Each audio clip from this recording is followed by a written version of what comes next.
안녕하세요, 재미주의입니다. 최근 멕시코 방송가를 뒤흔든 핫한 스타가 있다고 합니다. 그런데 이 멕시코 스타가 유명한 이유, 놀랍게도 우리 한국 덕분이라고 하는데요. 더 놀라운 점은 지금 그가 멕시코 방송을 출연할 때마다 한국인보다 더 열심히 한국의 이것을 자랑 중이라는 것입니다. 멕시코는 중남미 최초로 한류 전문 라디오를 편성할 정도로 한류 열풍이 대단한 곳입니다. 심지어 올해에는 멕시코 현지인들이 직접 한류 엑스포를 개최해 화제가 되기도 했는데요. 그만큼 한류의 진심인 나라 멕시코에 그가 나타났습니다. 한국에서 멕시코 대표라 불리며 유명해진 멕시코인 크리스티안 샤미드 부르고스 아탈라, 줄여서 크리스티안. 한국 예능 비정상회담에서 1위 비정상 대표, 즉 게스트로 출연했지만 한국인 뺨치는 한국어 실력과 특유의 유머 감각으로 단박에 멕시코 대표로 고정 출연하게 되었습니다. 그 뒤 비정상회담 프로그램이 종영하는 순간까지 함께한 멤버가 되었다고 하는데요. 그런데 이건 시작이 뿐이었습니다. 비정상회담으로 이름을 제대로 알리게 된 크리스티안은 예능, 시상, 교양 등 다양한 프로그램들을 넘나들며 지금은 한국 방송인으로 완벽하게 자리 잡고 맹활약을 하고 있는데요. 크리스티안은 눈을 감고 들으면 한국인인가? 하고 착각할 정도로 한국어 구사 능력이 뛰어납니다. 이건 10여 년 동안 해온 한국어 공부 덕분이라고 하는데요. 그런데 크리스티안이 한국어 공부를 시작하게 된 2010년대에는 지금처럼 한국의 컨텐츠를 실시간으로 볼 수 있을 만큼 멕시코의 한류가 정착한 시기도 아니고 이제 겨우 멕시코 공영방송에서 한국의 드라마가 한두 편씩 방영되며 한류 매니아들이 슬슬 생기는 시기였는데 크리스티안은 어쩌다가 한국어에 푹 빠지게 된 걸까요? 크리스티안이 한국어를 접하게 된 것은 우연히 인터넷에서 보게 된 한국 예능 세바퀴였습니다. 당시 멕시코에는 예능 프로그램 자체가 아예 없다 보니 순식간에 빠져들었다고 하는데요. 그런데 그에게 컨텐츠 중독 증상이 나타나고 말았습니다. 흔히 사람들이 타 언어권 예능이나 드라마에 푹 빠졌을 때 처음에는 자막에만 의지해서 즐기다가 점점 중요한 부분이 아니라서 번역이 되지 않은 외국어 자막들도 하나하나씩 궁금해지기 시작합니다.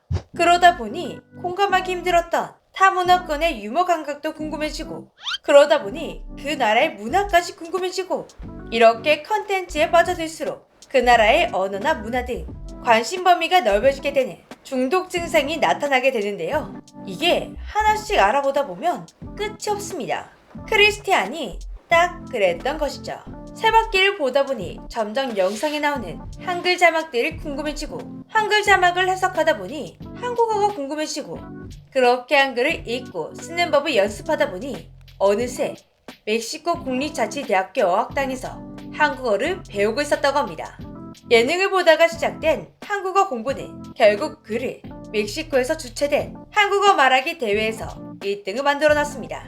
하지만 당시 멕시코에서 한국 컨텐츠를 볼 때 빼고는 한국어를 딱히 쓸 곳이 없었습니다. 그렇다 보니 주변에서 그의 한국어 공부는 쓸데없는 짓 취급을 받았다고 합니다. 하지만 지금 생각해보면 그에게 한국어 공부는 신의 한 수였죠.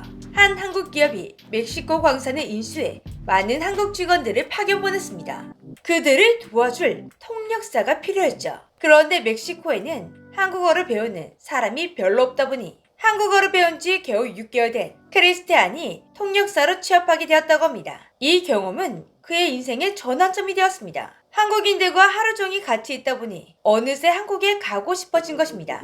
통역 일을 하며 모은 돈으로 한국에 직행했다고 하는데요. 한 6개월 정도만 살아봐야지 했던 게 생각보다 한국 생활이 너무 잘 맞다 보니 지금처럼 아예 한국에 자리 잡게 되었다고 합니다. 이 정도면 우연히 본 세바퀴가 운명의 신호탄이 아니었나 싶네요. 그렇게 한국에서 스페인어 강사를 하다가 비정상회담에 우연히 출연하게 되면서 한국 방송인으로 거듭나게 되었죠. 이렇게 본격적으로 방송 활동을 하다 보니 바쁜 스케줄과 코로나 등으로 인해 아주 오랫동안 멕시코에 가지 못하게 되었다고 합니다. 아무리 한국 생활이 좋았다고 해도 역시 고향만한 곳은 없겠죠? 크리스티안 씨는 최근 한국 활동을 쉬고 재충전을 하고자 멕시코를 향했었다고 합니다. 그런데 멕시코에 도착하자마자 진풍경이 벌어졌는데요. 멕시코 방송국 여기저기서 섭외가 쏟아진 것이죠. 지금의 멕시코는 10여 년 전과는 비교도 안 되게 한류가 광범위하게 정착했습니다. 한류는 더 이상 특정 마니아층이 아니라 많은 사람들이 즐기는 문화가 되다 보니 한국에서 이미 유명해진 크리스티안은 멕시코에서도 자연스럽게 유명인이 되었던 것이죠. 그렇게 멕시코 유명 방송국에 출연하게 된 크리스티안이 방송에서 풀어낸 한국의 이야기는 한국인들을 감동에 빠뜨렸다고 합니다. 멕시코 방송에서는 크리스티안을 자랑스러운 한국 문화 대사로 소개했습니다. 크리스티안은 이 방송에서 자신이 한국에 가기 전 주변에서는 한국이 어디 있는 나라인지도 몰랐고 한국어를 배우려는 자신을 이해하지 못했다고 합니다. 왜냐하면 그때는 BTS는 물론 강남스타일도 나오기 전이었기 때문이죠. 하지만 크리스티안은 한국 예능을 보면서 한국을 공부했기 때문에 처음부터 한국이라는 나라의 컨텐츠가 다른 나라와 차별화된 것을 느낄 수가 있었다고 합니다. 그래서 가까운 나라인 미국이나 유럽이 아닌 한국이라는 먼 나라에 관심을 가지게 되었다고 합니다. 지금은 그 한국 컨텐츠가 세계를 이끌어가기 시작했고 심지어 세계 표준이 되고 있다고 설명했습니다. 크리스티안 씨의 한국 찬양은 여기서 끝이 아니었습니다. 한국어는 사실 읽고 쓰기 등 학습하기 아주 쉬운 언어다. 세종대왕이 발명하신 문자를 한글이라고 부르는데 세종대왕께서 말씀하시길 한글은 하루아침에 읽고 쓸 수 있다고 하셨다. 글자만 알면 배열해서 쓰기만 하면 된다. 그러나 말하는 건 조금 어려웠다. 문법이 영어권 언어와 달리 반대였기 때문이다. 이렇게 우리 한국어에 대한 칭찬도 빼놓지 않았습니다. 여기서 크리스티안은 한국어를 할 때 가장 중요한 꿀팁도 소개했는데요. 한국말은 끝까지 들어봐야 한다. 한국어는 동사가 마지막에 등장하기 때문이라는 것도 친절하게 설명해 주었습니다. 대부분 한국에서 활동하고 있는 외국인들은 자국에서 한국을 설명할 때 한국에서의 자신의 인기라든지 한국의 인프라에 대해서만 설명했는데 크리스티안은 한국어가 얼마나 좋은 언어인지 자신들의 언어와는 어떤 차이가 있는지 이런 것들을 자세히 설명하는 모습이 굉장히 이색적인 모습이었는데요. 또 다른 방송 프로그램에서는 한국을 이렇게 소개했습니다. 한국 사람들은 정말 따뜻하다.